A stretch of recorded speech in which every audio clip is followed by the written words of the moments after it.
आपल्या चॅनलवरती. आजचा व्हिडिओ रँडमच सुरू करून दिला आहे आणि असं काही प्लॅनिंग नाही आहे. आज फक्त एवढं ठरवलं आहे की दिवसभरात जे जे काही करेल ते सगळंच काही शेअर करेल तुमच्यासोबत. घरात आत्ता खूप जास्त पसारा पडलेला आहे. बराच उशीर झाला, आधी स्वयंपाक करते आणि त्यानंतर मग आपण घराचं क्लिनिंग करूया. रात्रभर हा असाच पाऊस सुरू आहे, झिमझिम झिमझिम, आणि आभाळ पण पूर्ण काळं पडलेलं आहे आणि थोड्या वेळेसाठी सुद्धा पाऊस थांबलेला नव्हता. नदीला सुद्धा भरपूर असं पाणी आलेलं आहे. आता खूप जास्त गारठं पण पडलेलं आहे. तर मंडळी, आत्ता वाजलेले आहेत सकाळचे 8 आणि पटकन स्वयंपाक करून घ्यायचा आहे मला. एकदम बेसिक स्वयंपाक करायचा होता. वरण करायचं होतं, भात करायचा होता आणि शिमला मिरचीची भाजी करायची होती. ते पण खूप बेसिक असं. आता ही घरचीच तुरीची डाळ आहे त्याच्यामुळे ती अशी दिसते. तर चपातीसुद्धा करायची नव्हती कारण दळण संपलं होतं, दळण पण करून आणायचं होतं. तर मग आज फक्त वरण भात आणि भाजी एवढंच होतं आणि इनफ होतं, ते काय इतकं हे नाही. तर संध्याकाळी जाऊन दळण पण करून आणायचं होतं. तर त्याआधी म्हटलं आत्ता पटकन स्वयंपाक करून घेऊ. तर एकीकडे भाजीची पण तयारी करून घेतली, डाळ फोडणीला टाकून दिली. तर शिमला मिरचीची भाजी अर्धे शिमला मिरची चिरून घेतली, पूर्ण काय बारीक केली नाही तिला, आणि पटकन म्हटलं ही पण भाजी करून घेऊया. तर चला तुमच्यासोबत पण शेअर करते. बेसिक तेल टाकलेलं आहे, तेलामध्ये जिरं टाकलं आहे, त्याच्यानंतर लसूण घातला आणि त्याच्यानंतर 2-4 कढीपत्त्याचे पानं होते ती घातली. चमचाभर काळा मसाला ॲड केला, त्याच्यानंतर थोडीशी हळद घातली आणि मिक्स करून लगेच त्यामध्ये शिमला मिरची ॲड केली. बटाटा पण घालू शकता तुम्ही, शिमला मिरची बटाट्याची भाजी पण छान लागते, पण मला फक्त शिमला मिरचीची भाजी करायची होती आणि मी फक्त 2 पीसमध्ये शिमला मिरची कट केली होती. आणि त्यानंतर हा अर्धा टमाटा उरलेला होता, जो अर्धा डाळीसाठी वापरला होता, वरणासाठी, तोच अर्धा उरला होता. म्हटलं फ्रीजमध्ये ठेवण्यापेक्षा भाजीमध्ये टाकून देऊया. भाजी व्यवस्थित चाळून घेतली, थोडंसं मीठ घालून घेतलं आणि आता आपण भाजी व्यवस्थित शिजवण्यासाठी ठेवून देऊया. आता यामध्ये पाण्याचा एक उतडा मारायचा आहे आपल्याला. थोडंसं पाण्याचे शिंतडे मारले की आपल्याला झाकून ठेवायची आहे भाजी. इकडे वरण पण व्यवस्थित झालेलं होतं. घरच्या डाळीचं वरण थोडंसं याच टाईपमध्ये दिसतं. इथे भाजी अर्ध्याच्या वर शिजत आलेली होती आणि आता आपल्याला यामध्ये शेंगदाण्याचा कूट ॲड करून घ्यायचा आहे. शेंगदाण्याचा कूट ॲड करून व्यवस्थित परत आपल्याला ते चाळून घ्यायचं आहे आणि परत मंद आचेवर थोड्या वेळ होण्यासाठी ठेवून द्यायची आहे.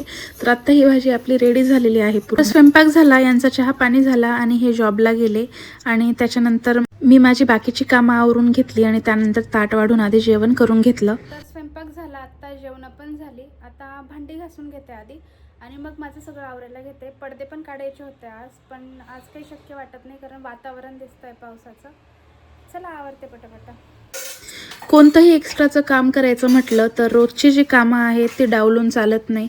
सगळ्यात आधी ते करणं खूप जास्त इम्पॉर्टंट होऊन जातं, कारण नंतर मग आपलं बाकीचं तर सगळं आवरलं जातं, पण मग जे मेन काम असतात ते सगळी राहून जातात.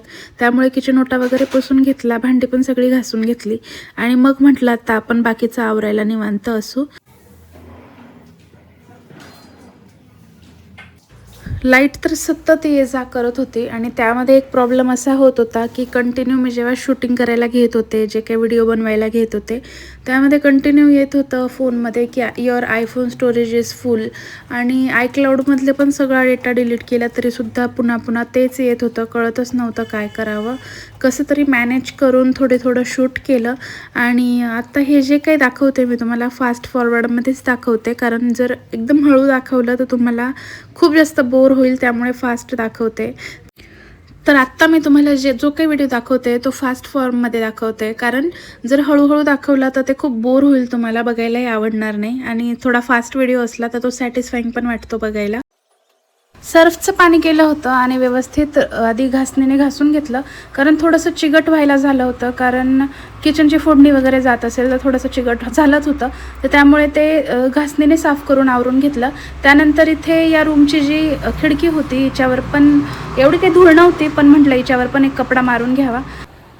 कंटिन्यू रस्ता चालू असतो ना, त्याच्यामुळे खूप धूळ होते इथे इथे इथे खूप जमा झाली. बऱ्याच दिवसापासून मी आवरलं पण नव्हतं. वॉशिंग मशीनवर पण धूळ चढून जाते. आता हे पण एवढं पुसून घेते.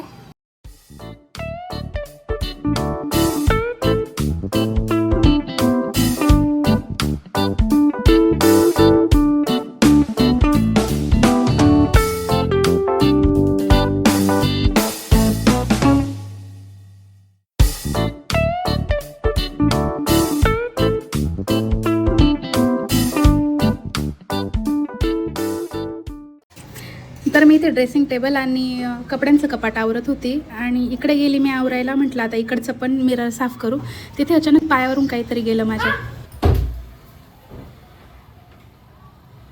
नीट बघितलं तर उंदीर घाबरून परत जिथून निघाला तिथेच घुसला होता आणि तो मला कपाटात जाताना दिसला आणि तिथेच मला थोडंसं टेन्शन यायला सुरुवात झाली होती की जो आता जर हा गेला कपाटात तर पूर्ण कपडे खराब करून टाकेल. पूर्ण वेळ त्याच टेन्शनमध्ये होते.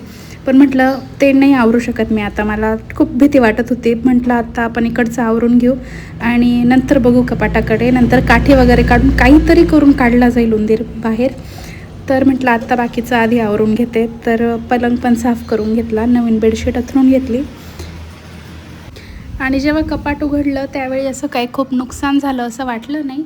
पण माझ्या मिस्टरांनी मला एकदा सांगितलं होतं की मला घरात उंदीर दिसला, पण मी त्यांना नाही म्हटली होती. असं शक्यच नाही म्हटलं, घरात कसं काय उंदीर दिसेल आणि काही प्रश्नच येत नाही ना, कधी उंदीर पाहिला नाही या घरामध्ये कसं काय आला असं. पण जेव्हा आज मी तो माझ्या डोळ्यांनी बघितला तेव्हा मला कळालं की खरंच आपल्या घरात उंदीर आहे आणि काहीतरी केलं पाहिजे. तरी मी पिंजरा पण विचारला काही जणांना, त्यांच्याकडे पिंजरा नव्हता. म्हटलं मग आता माऊस पॅडशिवाय आपल्याकडे पर्याय नाही. तर मग यांना म्हटलं तुम्ही जा आणि माऊस पॅड घेऊन या सायंकाळी. घरातलं आवरून नुसतं बसलीच होते की इतका पाऊस धो बाहेर पडायला झाला आणि मी नेमके बाहेर आज कपडे वाळत घातले होते. त्यामुळे माझे सगळे धुतलेले कपडे पुन्हा एकदा ओले झाले. मग ते मी पुन्हा मशीनला लावले. म्हटलं वास येईल जर आता हे असे वाळवले तर खरंच एक वेगळाच गंध निर्माण होतो, म्हणजे असा वेगळाच वास येतो कपड्यांना. तर कम्फर्ट टाकलं पूर्ण व्यवस्थित आणि त्याच्यानंतर स्पिन करून घेतलं. एक पाण्यातून पुन्हा कपडे काढून घेतले आणि पटकन वाळत घालून घेते. म्हटलं आता थोड्या वेळ इथे राहू देईल आणि त्याच्यानंतर हे जे पण कपडे ते जेव्हा सायंकाळ होईल त्यानंतर घरात ठेवेल रूममध्ये पंख्याखाली, म्हणजे ते पटकन वाळतील आणि त्यांना वास येणार नाही. खास करून ना पावसाळ्याच्या दिवसात खूप जास्त प्रॉब्लेम हाच असतो की कपडे कुठे वाळत घालावे, काय करावं, वाळत नाही कपडे. पण ओले कपडे पावसाळ्यात कधीच घालायचं नाही, कारण फंगल इन्फेक्शनचं प्रमाण हे जास्त करून पावसाळ्याच्याच दिवसात असतं. तर आज जो आवरता उंदीर दिसला होता त्याच्यासाठी एक माऊस पॅड मागवला आहे. तो माऊस पॅड आता लावते आणि त्याच्यानंतर बघू तो त्यामध्ये अडकतो का काय होतं आणि किती आहेत ते पण समजेल, एक आहे का किती आहेत. कारण दिसला तर एकच मला, पण तो काढणं खूप जास्त गरजेचं आहे, नाही तर तो कपाटात घुसून पूर्ण कपडे खराब करून टाकेल. त्यामुळे आता माऊस पॅड लावते. तर हा माऊस पॅड आहे असा. तर याला शेंगदाण्याचा वास येतोय. पहिल्यांदाच पाहिला मी असा, कारण आपण नॉर्मली पोळी वगैरे ठेवतो तर त्याला अट्रॅक्ट होऊन येतात ते, पण याला स्वतःलाच शेंगदाण्याचा वास आहे.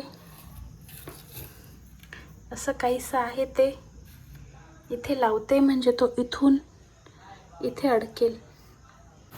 आपला आजचा व्हिडिओ इथेच संपवते. भेटूया आपण नेक्स्ट व्हिडिओमध्ये. तोपर्यंत काळजी घ्या. बाय. तर आज आवडताना जो उंदीर बघितला होता, ज्याला बघून मी घाबरली होती, तर त्या उंदरावाला तर आज जो उंदीर बघितला होता तो उंदीर